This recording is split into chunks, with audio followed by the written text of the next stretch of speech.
So what's the point, what do we want to get out of this and for whom kind of thing? Yeah. Sorry. No, you've got to stay. Okay, I think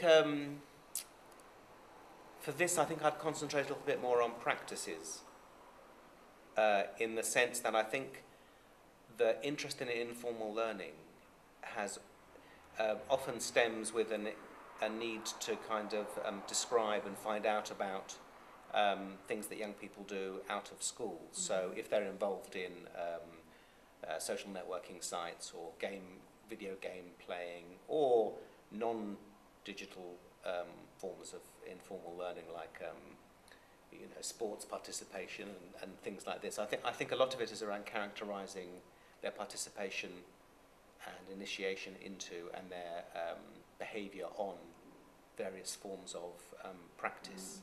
In that kind of way. Because they have to act.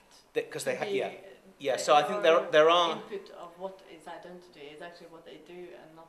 And identity, I think, has to be seen as a relation rather than as an effect, or I suppose it is an effect, but created out of a relation. So you have to see, but identity is something which is created, regulated, and maintained. So you want to see people kind of working at it. It's not a thing which is at the end of something. It's a constant process. So you're right that you'd have to use forms of observation or participant ethnography in order to kind of see what's happening. But I don't think it has to be. Young people. We need to find ways to show their participation in various domains in that kind of way. So. And then it's a question of but it's not just a question of how you collect the data, it's also a question of kind of what you do with it. And I think the biggest challenge in this area is around the use of, the naive use of talk as evidence. So I think there's a big kind of question about how people use various forms of discourse analysis, particularly as a way of framing and interrogating the data, and particularly how you let data develop categories, and how you let data, how you can make data theoretical through contrast and comparison, and the systematic attention to repeated detail or various linguistic forms or various tropes, various kind of configurations. So it's not just the collection of the data, it's also kind of what you do with it.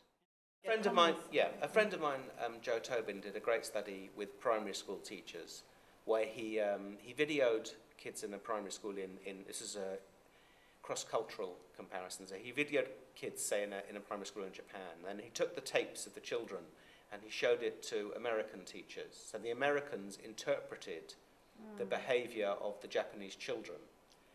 And then he transcribed the interpretations of the American teachers, then took it back to Japan, so that the Japanese teachers then commented on the interpretations provided by the Americans. And that helped expose for this particular study, through this forms of reinterpretation, this kind of cycle of reinterpretation. And that was a very good example of how a study like that can expose and explore subcultural assumptions, because it's only through that form of translation and that you can do that. So I definitely think it would make as much sense to take artifacts produced by young people and then get other young people to comment and interpret on them as it would for you or I to do that.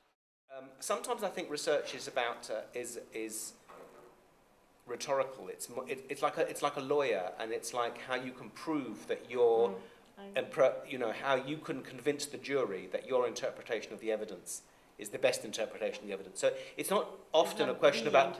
Yeah, exactly. So it's not really a question about what truth is. It's more like how persuasive is your argument.